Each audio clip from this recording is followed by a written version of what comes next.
Ustavni sistem Bosne i Hercegovine je veoma složen. Entiteti, kantoni, konstitutivni narodi, domovi naroda, vitalni interes. Sve ove odredbe navode na zaključak da je Bosna i Hercegovina unikatna država. Ipak, postoje i druge države sa kojima ustavni i politički sistem Bosne i Hercegovine dijeli zajedničke karakteristike. Radi se o sistemima koji su institucionalizirali određene društvene podjele, uglavnom etničke, jezičke ili vjerske prirode. Ustavni sistemi takvih država nastoje osigurati dogovor različitih grupa te spriječiti dominaciju jedne grupe nad drugima. Primjere takvih ustavnih rješenja nalazimo u Belgiji, Švicarskoj, Libanu, Sjevernoj Irskoj, ali i mnogim drugim državama. Društvene nauke su ovaj tip države označile kao konsocijacijske demokratije ili jednostavno konsocijacije. U nastavku navodimo 4 bitne karakteristike konsocijacija koje prepoznajemo u ustavnom i političkom sistemu Bosne i Hercegovine. Prva i temeljna karakteristika konsocijacija jeste izgradnja političke vlasti na bazi takozvane velike koalicije. Naime, u običnim većinskim demokratijama političke stranke nastoje ostvariti koalicije sa većinom u zakonodavnom tijelu uz učešće što manje političkih stranaka. Dakle, cilj je imati 50% plus jedan glas potreban za donošenje odluka. Za razliku od toga, konsocijacije, zbog podjela u društvu, za cilj nemaju samo numeričku većinu, već i zastupljenost svih različitih vjerskih, etničkih ili jezičkih grupa u toj većini. Time se uspostavlja veći stepen saglasnosti između različitih grupa, te spriječava dominacija većinske grupe ili grupa nad manjinama. U političkom sistemu Bosne i Hercegovine koncept velike koalicije bio je prisutan već nakon prvih višestranačkih izbora 1990. godine, kada je uspostavljena koalicija nacionalnih stranaka, Stranke demokratske akcije, Hrvatske demokratske zajednice i Srpske demokratske stranke. Ovaj koncept nastavljen je i u okviru Dejtonskog ustavnog sistema, te je velika koalicija formirana u svakom od izbornih perioda na nivou Bosne i Hercegovine i u Federaciji Bosne i Hercegovine, čiji ustavni sistemi de facto garantiraju da vlast nije moguće formirati bez saglasnosti relevantnih nacionalnih političkih stranaka. Druga karakteristika konsocijacija jeste postojanje mehanizma manjinskog veta u ustavnom i političkom sistemu. Ovaj mehanizam spriječava donošenje odluke za koju predstavnici određene grupe smatraju da je destruktivna po neki njihov bitan ili vitalan interes.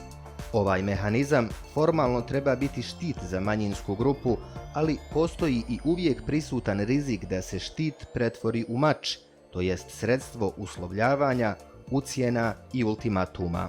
U Bosni i Hercegovini postoji više ovakvih veto mehanizama. Najznačajniji su entitetski veto u predstavničkom domu Parlamentarne skupštine Bosne i Hercegovine, vitalni interes konstitutivnog naroda u domovima naroda Bosne i Hercegovine, Parlamenta Federacije Bosne i Hercegovine, u Vijeću naroda Republike Srpske, te vitalni entitetski interes u predsjedništvu Bosne i Hercegovine. Treća karakteristika konsocijacija jeste princip proporcionalnosti i princip pariteta. Princip proporcionalnosti podrazumijeva da su sve grupe u državnim organima zastupljene proporcionalno omjeru tih grupa u ukupnom stanovništvu države, dok princip pariteta podrazumijeva jednaku zastupljenost svih grupa. Oba ova principa imaju za cilj da osiguraju veliku koaliciju kroz zastupljenost svih relevantnih segmenata društva u državnim organima i sprječavanje bilo kakve dominacije jedne od grupa nad drugim grupama. Princip proporcionalnosti ima dugu tradiciju u političkom životu Bosne i Hercegovine, te se može prepoznati kroz neformalni princip nacionalnog ključa Socijalističke Republike Bosne i Hercegovine još prije prvih višestranačkih izbora 1990. U Dejtonskom ustavnom sistemu princip proporcionalnosti prepoznatljiv je kod zahtjeva za etničku pripadnost ministara u entitetskim vladama, a mnogo prisutniji je princip pariteta koji se, između ostalog, može prepoznati u predsjedništvu Bosne i Hercegovine kao i u domovima naroda u zakonodavnim tijelima. Konačno, četvrta karakteristika konsocijacija jeste princip autonomije. Ovaj princip stoji paralelno sa principom velike koalicije, dok velika koalicija ima za cilj zajedničko donošenje odluka o zajedničkim pitanjima, princip autonomije ima za cilj da osigurava samostalno odlučivanje o onim pitanjima koja se odnose isključivo na jednu grupu.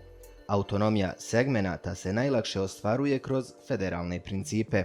Kantoni u Federaciji Bosne i Hercegovine su federalne jedinice koje omogućavaju da se određena bitna pitanja rješavaju van okvira velikih koalicija na nivou Bosne i Hercegovine i Federacije.